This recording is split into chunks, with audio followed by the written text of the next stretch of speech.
कुछ ऐसी ही कलाबाजी भारतीय राजनीति में चल रही है। जिस तरह राफेल की ये तस्वीरें आपको रोमांचित करती हैं, उसी तरह डील से जुड़े हुए इस आर्टिकल ने बीजेपी को रोमांचित कर दिया है। बीजेपी को पहली बार राफेल डील पर इंडियन नेशनल कांग्रेस पार्टी को आई नीड कमीशन पार्टी बोलने का मौका मिला।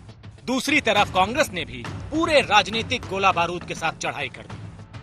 आईएनसी का अर्थ है I need commission.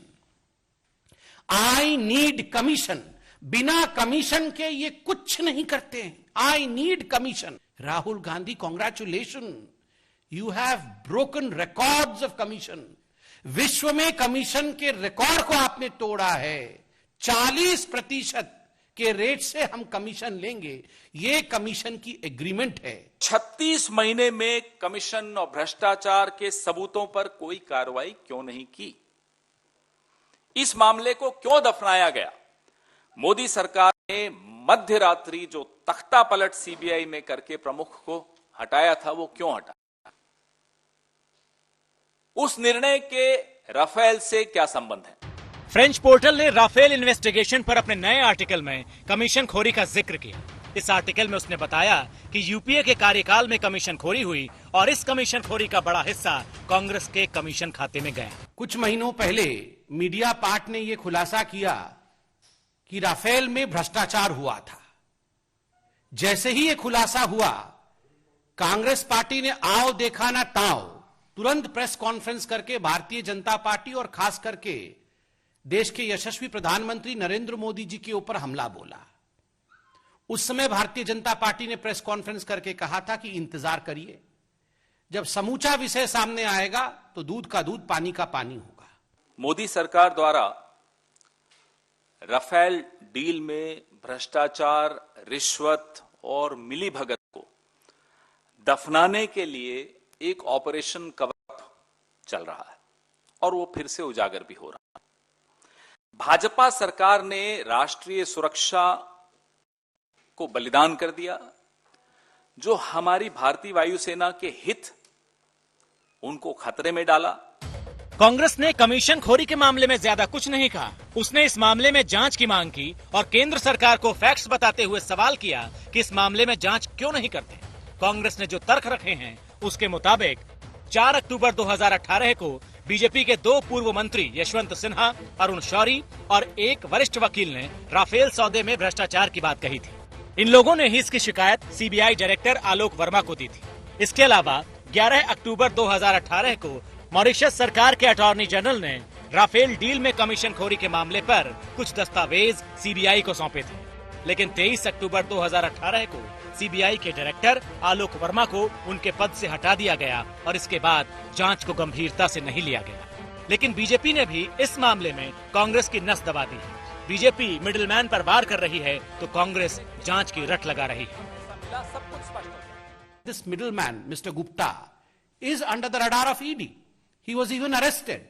He was arrested. He is being investigated for money laundering and for issues which are, as far as dalali, as far as middlemanship is concerned, as far as commission is concerned. Investigation नहीं किया, investigation कराओ, हमारी जांच कराओ, ये चिढ़ाने की कोशिश करते हैं और जैसे ही जांच होती है और ये पकड़े जाते हैं तो बोलते हैं बदले की राजनीति, बदले की राजनीति। ये दोहरा चरित्र नहीं चलने वाला है। में नो करप्शन क्लॉज हटाते हुए प्रधानमंत्री खुद रंगे हाथों पकड़े जाते हैं, जिसमें 556 करोड़ का विमान 1670 करोड़ में प्रधानमंत्री खुद खरीदने चले जाते हैं, जिसमें ट्रांसफर ऑफ टेक्नोलॉजी निरस्त कर देते हैं, जिसमें बिना निविदा के इतना बड़ा सौदा करते हैं, जिसमें खुद हस्तक्षेप कर करके अपने ही कानून मंत्रालय, अपने ही रक्षा मंत्रालय को नजरअंदाज करते हैं, उनकी अनुशंसा को नजरअंदाज करते हैं, हस्तक्षेप करके ये डील करवाते हैं। और जब शिकायत होती है, जब कागज बरामद होते हैं दलाल के घर पे और ऑफिस में ईडी द्वारा, उन कागजों पर 36 महीने से कोई कार्रवाई नहीं की जाती। मुझे बताइए, अपराधी कौन? इस मामले में जिस मिडलमैन का जिक्र हो रहा है उसका नाम है सुषेण गुप्ता। सुषेण गुप्ता के बारे में कहा जा रहा है कि वो कई डिफेंस डील का हिस्सा रहा है, जिसमें ऑगस्टा वेस्टलैंड डील भी है। ये वही डील है जिसमें हुए घोटाले में कांग्रेस को मुंह छिपाने की जगह तक नहीं मिली थी।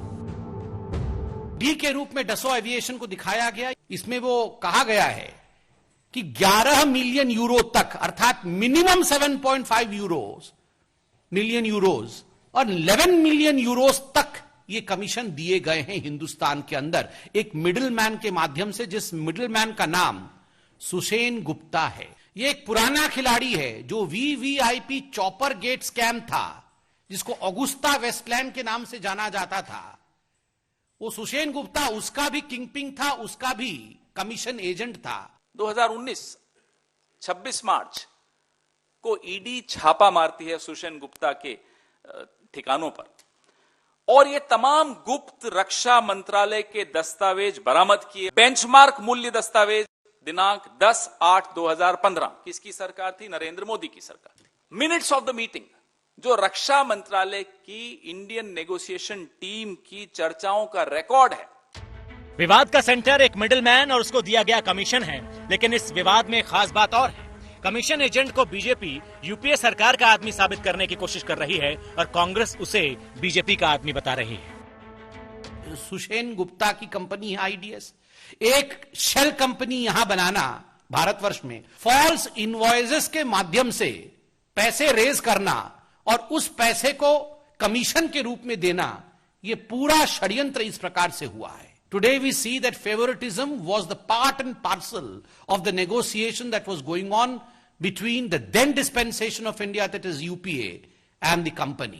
कैसे इस बिचौलिए सुसेन गुप्ता जिसका नाम है ने 2015 में इंडियन नेगोशिएशन टीम के गोपनीय दस्तावेज, जिसमें भारत की तरफ से जो कैलकुलेशन की जा रही थी कि में यह लेना चाहिए, वो आंतरिक था, वो गोपनीय था, अति गोपनीय था, वह गोपनीय दस्तावेज इस सुसेन गुप्ता ने दसॉल्ट को दिए। ये तस्वीर देश के रक्षा मंत्री राजनाथ सिंह की है जब वो राफेल के विजय तिलक के लिए फ्रांस गए थे। इस विजय तिलक की विजयी वाली फीलिंग आज बीजेपी को मिल रही है। कौन कहता है कि भ्रष्टाचार का ठिकाना नहीं होता है? भ्रष्टाचार का भी ठिकाना है। भ्रष्टाचार का पता है 10 जनपद। घोटाले एक नहीं कई हजार हो गए, रिश्वत के आंकड़े भी करोड़ों पार हो गए। जनता को लूटा कांग्रेस ने इस तरह कि उनके शर्म भी शर्मसार हो गए। अब सवाल यह है कि यूपीए के कार्यकाल में जिस कमीशन खोरी के आरोप लग रहे हैं, क्या कांग्रेस के पास उनका स्पष्टीकरण है? क्या मीडिया पार्ट के आर्टिकल से ही यूपीए सरकार पर लगाए गए आरोप सिद्ध हो जाते हैं? क्या मोदी सरकार के पास यूपीए पर लग रहे आरोपों के सबूत थे, और अगर थे तो फिर जांच क्यों नहीं हुई? क्या मीडिया पार्ट के लेख में लगाए गए आरोपों ने कांग्रेस और बीजेपी दोनों पर उंगलियां उठा दी? इसमें उठाई गई बातों से किसका नुकसान ज्यादा हुआ, कांग्रेस का या बीजेपी का? इन सवालों के जवाब सब ढूंढ रहे हैं और इस खोजबीन के बीच राफेल वाली ये टक्कर लगातार चल रही है। दिल्ली से सुप्रिया भारद्वाज और हिमांशु मिश्रा के साथ ब्यूरो रिपोर्ट आज तक।